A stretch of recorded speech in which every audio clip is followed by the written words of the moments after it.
बिस्मिल्लाहिर्रहमानिर्रहीम। एतकाफ़ के मुतल्लिक चंद बातें हैं। सबसे पहली बात कि एतकाफ़ कहाँ पर करना चाहिए। तो जो एतकाफ़ है ये मस्जिद के अंदर होगा। अल्लाह ताला फरमाते हैं औज़ु बिल्लाहि मिनश शैतानिर रजीम वला तुबाशिरूहुन्ना व अंतुम आकिफून फिल मसाजिद, कि तुम उनसे मुबाशरत न करो और इस हाल में कि तुम मस्जिद के अंदर एतकाफ़ करने वाले हों। तो अल्लाह ताला ने एतकाफ़ की जो निस्बत है वो मसाजिद की तरफ की है। तो पता चला ये जो एतकाफ़ है ये मसाजिद के अंदर होगा, मस्जिद के अंदर जो है एतकाफ़ ये होगा। और अगली जो इसके बाद बात है, क्या एतकाफ़ बैठने के लिए एतकाफ़ की नियत करनी चाहिए या नहीं। तो याद रखें जो ये नियत है इसका ताल्लुक दिल के साथ है। इन्नमल अमालु बिन्नियात, अल्लाह के रसूल सल्लल्लाहु अलैहि वसल्लम ने फरमाया अमाल का जो दारोमदार है वो नियतों पर है। तो ये जो नियत होती है ये दिल के इरादे का नाम है। ऐसे नियत करना नवैतु सुन्नतल एतकाफ़, ठीक है, एतकाफ़ की जो सुन्नत है उसकी मैंने नियत की। तो इस तरह कोई भी अल्फाज जुबान से साबित नहीं, हाँ दिल के साथ आपने सिर्फ और सिर्फ एतकाफ़ की नियत करनी है। इसके बाद अल्लाह के रसूल सल्लल्लाहु अलैहि वसल्लम की बीवी सैयदा आयशा रज़ी अल्लाह ताला अन्हा फरमाती हैं कि अल्लाह के रसूल सल्लल्लाहु अलैहि वसल्लम रमज़ान के आखिरी अशरे के अंदर एतकाफ़ किया करते थे हत्ता तवफ़्फ़ाहुल्लाह, यहाँ तक कि अल्लाह के रसूल सल्लल्लाहु अलैहि वसल्लम फौत हो गए। अल्लाह के रसूल सल्लल्लाहु अलैहि वसल्लम के फौत हो जाने के बाद अल्लाह के रसूल सल्लल्लाहु अलैहि वसल्लम की जो बीवियां थी वो भी मस्जिद के अंदर ही एतकाफ़ किया करती थी। तो अब मसला एक और है कि आया औरतें घर पर एतकाफ़ बैठेंगी या मसाजिद के अंदर। तो अल्लाह के रसूल सल्लल्लाहु अलैहि वसल्लम की ज़िंदगी के अंदर अल्लाह के रसूल की बीवियां अगर एतकाफ़ बैठी हैं तो वो सिर्फ और सिर्फ मस्जिद के अंदर बैठी हैं। घर के अंदर अल्लाह के रसूल सल्लल्लाहु अलैहि वसल्लम की बीवियों ने एतकाफ़ नहीं किया। और अल्लाह के रसूल सल्लल्लाहु अलैहि वसल्लम के बाद भी अल्लाह के रसूल की बीवियां मस्जिद के अंदर ही एतकाफ़ बैठी रहीं।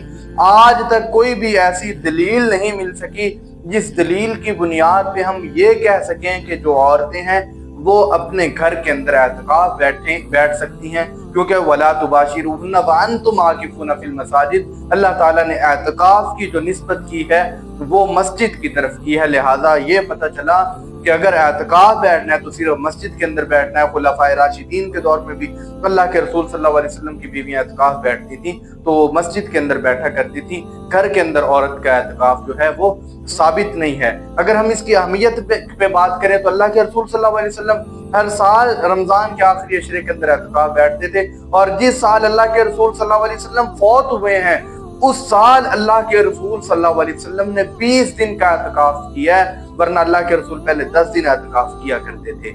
और साथ ये भी याद रखे एक दफा अल्लाह के रसूल सल्लल्लाहु अलैहि वसल्लम एतकाफ़ ना बैठ सके, अल्लाह के रसूल एतकाफ़ ना बैठ सके तो अल्लाह के रसूल सल्लल्लाहु अलैहि वसल्लम ने एतकाफ़ फिर शव्वाल के महीने के अंदर भी उसको मुकम्मल किया जो रमज़ान के अंदर नहीं बैठ सके थे।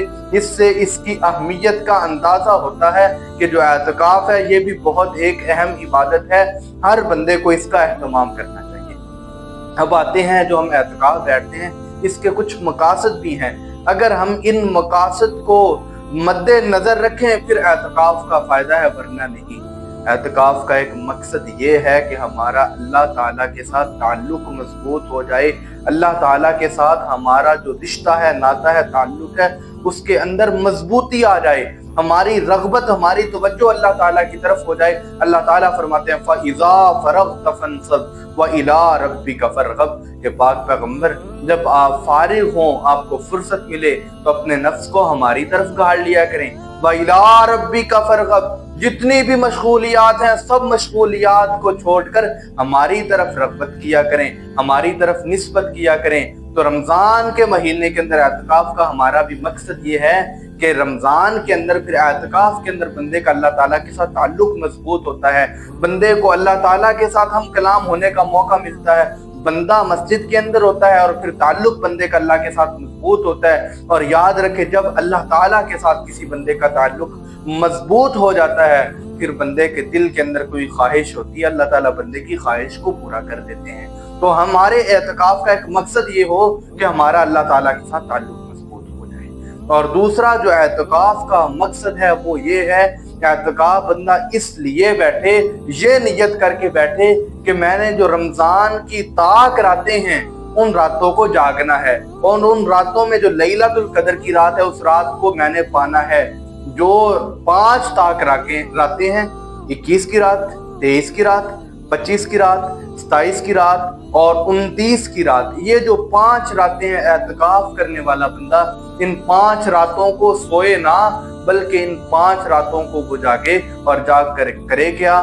جا کر بندے نے قیام اللیل کرنا ہے، قرآن مجید کی تلاوت کرے، جتنا ہو سکے اذکار کرے، سبحان اللہ و بحمدہ سبحان اللہ العظیم یہ پڑھے، اور پھر خاص اس رات کی دعا اللہم انک عفو تحب العفو فاعف عنی، اے اللہ تو معافی کو پسند کرتا ہے، اللہ تو بڑا، اللہم انک عفو، اللہ تو بڑا معاف کرنے والا ہے، فاعف عنی، اللہ مجھے بھی معاف کر دے، اس دعا کا اہتمام کرے۔